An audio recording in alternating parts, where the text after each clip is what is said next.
MLA PA ಕಳಿಸಿ ಮೇಲ್ ಕಳಿಸಿದ್ದಾನೆ ಅಲ್ಲಿ ಇಂಥ ಕುಟುಂಬಕ್ಕೆ ಇಷ್ಟು ಪಾಸ್ಗಳನ್ನು ಕೊಡತಕ್ಕದ್ದು. ನನ್ಗೆ ಅರ್ಥ ಆಯ್ತಲ್ಲ ಯಾವ ಪುರುಷಾರ್ಥಕ್ಕೆ ಮಾಡ್ತಾ ಇದ್ರ ನೀವು ಇಲ್ಲಿ. ಇವತ್ತು ಹಾಸನ ಹಾಸನಾಂಬ ದೇವಿ ಇದ್ದಾಳಲ್ಲ, ಗ್ರಾಮ ದೇವತೆ ಹಾಸನ್ಗೆ ಸುಮಾರು 8 ರಿಂದ 10 ಹಳ್ಳಿಗಳಿಗೆ ಗ್ರಾಮ ದೇವತೆಯಲ್ಲಿ ಹಾಸನ ನಗರಕ್ಕೆ ಸುತ್ತಮುತ್ತ ಇರೋ ಆಡಹಳ್ಳಿ ಆಗಿರ್ಬೋದು, ಬೂನಹಳ್ಳಿ ಆಗಿರ್ಬೋದು, ಮತ್ತೆ ಹಾಸನ ನಗರ ಆಗಿರ್ಬೋದು, ಆ ಭಾಗದಲ್ಲಿ ಗ್ರಾಮ ದೇವತೆ, ಕುಲ ದೇವತೆ, ಅವರ ವಂಶ ಪಾರಂಪರ್ಯ ಪೂಜೆ ಮಾಡೋ ದೇವತೆಗಳವರಲ್ಲಿ ಅವ್ರಗಳಿಗೆ ಎಂಟ್ರಿ ಇಲ್ಲ. ಕ್ಯೂ ಅಲ್ಲಿ ಬರ್ಬೇಕು ಇವತ್ತು ಅವರಲ್ಲಿ.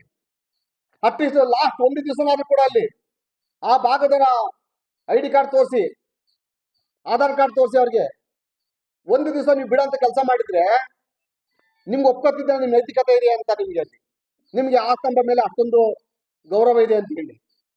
ಅಲ್ಲ, ದೇವಿ ಪೂಜೆ ಮಾಡೋ ವಂಶಸ್ಥರಿಗೆ ಪೂಜೆ ಅವಕಾಶ ಇಲ್ಲ, ದರ್ಶನ ಮಾಡೋ ಅವಕಾಶ ಇಲ್ಲ, ಅವ್ರ ಕುಲಸ್ಥರಿಗೆ ಅವಕಾಶ ಇಲ್ಲ, ಅವ್ರ ಗ್ರಾಮ ದೇವತೆ ಗ್ರಾಮದವ್ರಿಗೆ ಅವಕಾಶ ಇಲ್ಲ, ಸ್ಥಳೀಯರಿಗೆ ಅವಕಾಶ ಇಲ್ಲ. ಇನ್ಯಾವ VIP ಬೇಕು ಸ್ವಾಮಿ ನಿಮ್ಗೆ? ಮೇಡಮ್ ಅವರೇ ಹೇಳಿ, ಯಾವ VIP ಬೇಕು, ಯಾವ VVIP ಬೇಕು ನಿಮ್ಗೆ? ಯಾವ ಪ್ರೋಟೋಕಾಲ್ ಬೇಕು ನಿಮ್ಗೆ ಅಲ್ಲಿ? ನನ್ನ ತಾಯಿ ನಮ್ಮ ಜಿಲ್ಲೆ ದೇವತೆ ಅವಳು, ನಮ್ಮವ್ರಿಗೆ ತಾಯಿ ದರ್ಶನ ಇಲ್ಲ ಅಂತ ಅಂದ್ರೆ ಇನ್ಯಾರು ಪುರುಷಾರ್ಥ ಕೊಡ್ಬೇಕು ಹೇಳಿ? ಯಾರು ಪುರುಷಾರ್ಥ ಕೊಡ್ಬೇಕು? ಯಾರು ಪುರುಷಾರ್ಥಕ್ಕೆ ಮಾಡ್ತಾ ಇದೀರಾ ನೀವು ಇಲ್ಲಿ? ನನ್ನ ಸ್ಥಳೀಯ ಶಾಸಕರೊಬ್ರು ಪ್ರತಿಭಟನೆ ಕುಂತಿದ್ರು, ಪಾಪ ಮಲಿ ಬಿಟ್ಟರು. ನಾನು ಮೊನ್ನೆ ಪ್ರೆಸ್ ಮೀಟ್ ಮಾಡಿದಾಗ ಎಚ್ಚರಿಕೆ ಆಯ್ತು ಅವ್ರಿಗೆ, ಹೌದಲ್ವಾ ಅಂತ ಹೇಳಿ. ಅವ್ರು ಬಿಗಿ ಆಗಿದ್ರೆ ಇವತ್ತು ಪ್ರೋಟೋಕಾಲ್ ಪ್ರಕಾರ ಅವ್ರು ಬಿಗಿ ಆಗಿರ್ಬೇಕಾಗಿತ್ತು,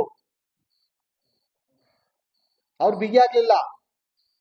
ಈ ದುರ್ವ್ಯವಸ್ಥೆಗೆ ಕಾರಣ ಅವರ ವೀಕ್ನೆಸ್. ಅದು ಸ್ಥಳೀಯ ಶಾಸಕರಾದಂತರು ಪ್ರತಿ ಇಂಚು ಕೂಡ ಅದನ್ನ ಅಬ್ಸರ್ವ್ ಮಾಡ್ತಾ ಕುಂತಿದ್ರೆ, ನಾನು ಇಲ್ಲಿ ಸ್ಥಳೀಯ ಶಾಸಕ ಅಲ್ಲ, ಇಲ್ಲಿ ಸೋತರ ವ್ಯಕ್ತಿ ಅಲ್ಲ, ಬಟ್ ಈ ಜಿಲ್ಲೆಯ ಒಬ್ಬ ಜವಾಬ್ದಾರಿತ ವ್ಯಕ್ತಿ. ನಾನಲ್ಲಿ ಗಂಟೆಗೆ ಎಚ್ಚರಿಸ್ತಾ ಇದೀನಿ ನೀವಲ್ಲಿ, ನೀವ್ಯಾಕೆ ಎಚ್ಚರಿಸ್ತಾ ಇಲ್ಲ ನೀವಲ್ಲಿ?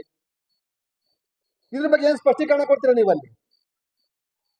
ಪೂಜೆ ಮಾಡೋ ಪುರೋಹಿತ ವಂಶಸ್ಥರು ಒಳಗಡೆ ಎಂಟ್ರಿ ಇಲ್ಲ,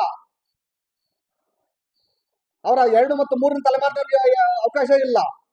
ಎಷ್ಟೋ ಜನ ನನ್ನತ್ರ ಬಂದು ಕೇಳ್ಕೊಂಡ್ರು, ಆ ಭಾಗದಲ್ಲಿ ಕೆಲವು ಗ್ರಾಮದವರೆಲ್ಲ ಬಂದು ಕೇಳಿದಲ್ಲಿ ನಮ್ಮ ಗ್ರಾಮ ದೇವತೆ ನಮ್ಗೆ ಅವಕಾಶ ಕೊಡ್ತಾ ಇಲ್ಲ ಅಂತ ಹೇಳಿ. ಅದನ್ನ ನೀವು ಮಾಡ್ತಾ ಇಲ್ಲ ಅಂತ. ನೀವು ಮಾಡ್ತಾರ ಕೆಲಸ ಏನ್ ಹೇಳಿ? ಇಲ್ಲಿ ತೋರಿಕೆಗಾಗಿ, ಆಡಂಬರಕ್ಕಾಗಿ ಆಸ್ತಂಭವನ್ನು ಬಳಸ್ಕೊತಾ ಇದ್ರಿ ನೀವಲ್ಲಿ.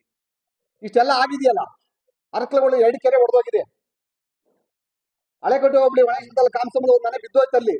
ಇವತ್ತವರು ಕೂಡ ಈ ಗಳಿಗೋಕು ಒಬ್ಬ ಅಧಿಕಾರಿ ಕಳಿಸಿಲ್ಲ. ಇದು ನಿಮ್ ನಿರ್ಲಕ್ಷ್ಯತೆ ಅಲ್ವಾ ನಿಮ್ದು? ಯಾವ ಪುರುಷಾರ್ಥಕ್ಕೆ ಮಾಡ್ತಾ ಇದ್ರಿ ನೀವು? ಅದು ಬಹಳ ಉಗ್ರ ಹೋರಾಟಕ್ಕೆ ಕೈ ಇಡಬೇಕಾಗ್ತದೆ. ಮನೆ ಜಿಲ್ಲಾಧಿಕಾರಿ ಅವರೇ, ನಿಮ್ಮ ಬಗ್ಗೆ ಗೌರವ ಇದೆ ನಂಗೆ. ಜಿಲ್ಲಾ ಉಸ್ತುವಾರಿ ಸಚಿವರು ಮನವಿ ಮಾಡೋದೇನು ಅಂತಂದ್ರೆ, ತಮಗೆ ತಿಳಿತೇ ಇತ್ತೋ ತಿಳಿದಿಲ್ವೋ, ಇಲ್ಲ ಜಾಣ ಕೂಡನೇ ಗೊತ್ತಾಯ್ತಲ್ಲ, ನೀವು ಎಲ್ಲ ತಿಳ್ಕೊಂಡು ಕೂಡ ನೀವು ಮೌನ ವಹಿಸ್ತಾ ಇದ್ದೀರಾ ಅಂತ ಅಂದ್ರೆ ನಿಮ್ ಜೊತೆ ಯಾಕೆ ಬೇಕು ಸ್ವಾಮಿ? ಜಿಲ್ಲಾಧಿಕಾರಿ ಕಳಿಸಿ ಅವ್ರ ಕೆಲಸ ಮಾಡ್ಲಿ. ಅವರಲ್ಲಿ ನೀವ್ಯಾಕೆ ಅಲ್ಲಿ ಕುಂತ್ಕೊತಾ ಇದ್ರ ನೀವಲ್ಲಿ? ಅವ್ರ ಜೊತೆ ನಿಲ್ಸ್ಕೊತಾ ಇದ್ರ ನೀವಲ್ಲಿ? ನಿಮ್ PA ಕರ್ಕೊಬನ್ನಿ, ನಿಮ್ PS ಕರ್ಕೊಬನ್ನಿ, ಜೊತೆಲಿ ನಿಲ್ಸ್ಕೊಳ್ಳಿ. ಜೊತೆಲಿ ಬೇಡ ಅಂತ ಹೇಳಲ್ಲ ನಾವಲ್ಲಿ. District administrative officer, district magistrate ಅವರು ಅವ್ರಿಗೆ ಕಳಿಸಿ ಹಳ್ಳಿಗಳಿಗೆ ಹೋಗ್ಲಿ, ತಾಲೂಕು ವಿಸಿಟ್ ಮಾಡ್ಲಿ, ಅಲ್ಲಿ ರಿಲೀವ್ ಮಾಡಿ ತಹಶೀಲ್ದಾರ್ ಎಲ್ಲಾರು ಅವ್ರ ತಾಲೂಕಲ್ಲಿ ಕೆಲಸ ಮಾಡ್ಲಿ. ಅವರಲ್ಲಿ ಇಲ್ಲಿ ಕೆಲಸ ಮಾಡೋದು ತುಂಬಾ ಜನ. ಅವ್ರು ಇಲ್ಲಿ ನೀವು ಆ ಕೆಲಸ ಮಾಡ್ತಾ ಇಲ್ಲ ನೀವಲ್ಲಿ. ಇಡೀ ಆಸ್ತಂಭ ಅಂತ ಇಡೀ ಹಾಸನ ಇವತ್ತು ಹಾಸನ ಜಿಲ್ಲೆ ಯಾವ ತರ ಆಗಿದೆ ಅಂತಂದ್ರೆ, ಈ ಯಾದಗಿರಿ ಗುಲ್ಬರ್ಗ ಸೈಡ್ ಆಗಿದೆ, ಆ ತರ ಆಗ್ಬಿಟ್ಟಿದೆ ಇವತ್ತು.